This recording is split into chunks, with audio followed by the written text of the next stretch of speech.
There is one rule in Hollywood. Bigger is better, and biggest is best. The only example of this you need is a little movie franchise called The Fast and the Furious. They've made 7 of these movies, and altogether they've earned $3.9 billion at the box office. And I gotta say, I've always been curious, what would it be like to direct one of these huge, big-budget films? Lots of fun. From the point of view of a filmmaker, you have all the toys and you have enough time. This is Rob Cohen. He directed the very first Fast and Furious film. He created the series. After directing The Fast and the Furious, Cohen was the toast of Hollywood. And he started getting all of these offers, and he got an offer to direct an even bigger budget movie. This one was a film called Stealth. Its budget, $135 million. It was like The Fast and the Furious, but with fighter jets and drones instead of cars. And at one point, one of the drones becomes self-aware. This film was a total disaster. It lost close to $100 million by some estimates. For 2 years, Rob Cohen didn't work. Then he got a couple jobs, but nothing close to before. And then someone completely unexpected, someone Cohen really didn't know very well, walked into his office with an offer. This guy was a movie producer, and he said, look, I have a different way you can make lots of money in the film business. Forget the blockbuster mentality. Just put that out of your mind. Think small. The low-budget movie producer who showed up in Cohen's office, Cohen told me he was kind of known around town as like a renegade trash merchant. But he also happened to be one of the most successful producers of all time, Jason Blum. All of a sudden, they started talking to me about a thriller with Jennifer Lopez. The script is called The Boy Next Door. It's, your classic boy meets girl. Girl falls in lust, kind of. Boy turns out to be a homicidal maniac. But the script wasn't bad. Cohen would be given creative control, would get to work with a certifiable movie star, Jennifer Lopez, J-Lo. But there was this one catch. His budget would be $4.2 million. Which probably wouldn't cover my catering budget on The Mummy.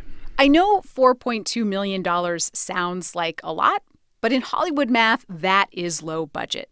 Still, Cohen said yes, and he approached making the movie almost like a game. You're going to have to be clever, and that cleverness stretches you and makes you think outside the box because the money panacea isn't in your arsenal anymore. You have to fix the problems another way. Jennifer Lopez and Rod Cohen are working for the minimum legal salaries. They're getting equity in the film. They get an ownership stake. But if the movie flops, they will earn next to nothing. But as Rob Cohen starts mapping out the budget for this movie, deciding where he's going to spend and where he's going to scrimp, he starts to get worried. Because there is this key scene where the boy next door, the psycho boyfriend, cuts the brake line on J-Lo's family car. And her son gets in and starts driving down a mountain road. This is a terrifying moment, right? And Cohen knows exactly how he wants to film this scene. This guy created The Fast and Furious. He wants dramatic music. He wants car tires screeching around corners, sweat, white knuckles on the kid's hands at the wheel, and then finally, in a climactic moment, the car rushing toward a cliff. But remember, this is a Blumhouse film. And that is not the Blumhouse way. That was something that in the original script was talked about as it happened off screen. Yeah, what happened? What happened to your car? Oh, yeah, well, I don't know. The brakes went out and it's all right. We hit something, but we're fine.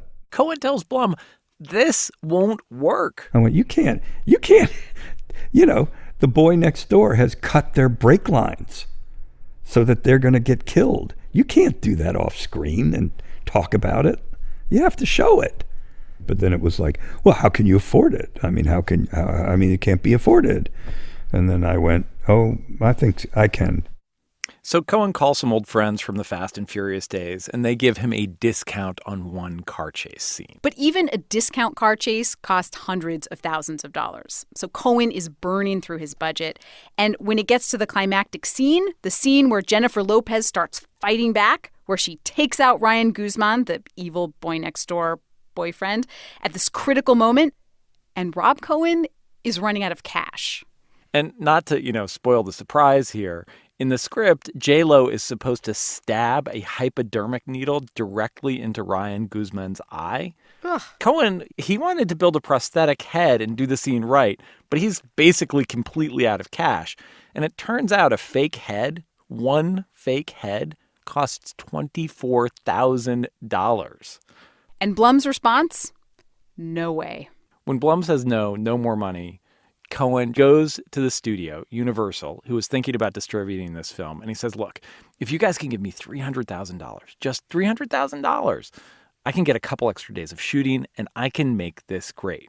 Universal gives Cohen the money. Cohen got his $24,000 prosthetic head. So you actually see Ryan's head and the needle going buck right into the eye. And believe me, the audience reaction at that moment was unbelievable. So the audience reaction may have been over the top, but the critics' reaction was pretty awful. They hated this film. So I asked Rob Cohen about the reviews, and he basically started swearing, but really he didn't give a damn. Because in the end, this movie was another Jason Blum financial success. Blum didn't have to pay for the reshoots. He spent exactly what he planned, $4.2 million. But this film grossed more than $50 million at the box office. And for Cohen, that was it. That was redemption. Tons of people saw the movie. Tons of people bought tickets. He was back. It also didn't hurt that he did pretty well financially. How much money are you going to make from this film? Probably between $1.5 million and $2 million. And how long did it take you to shoot it? 24 days.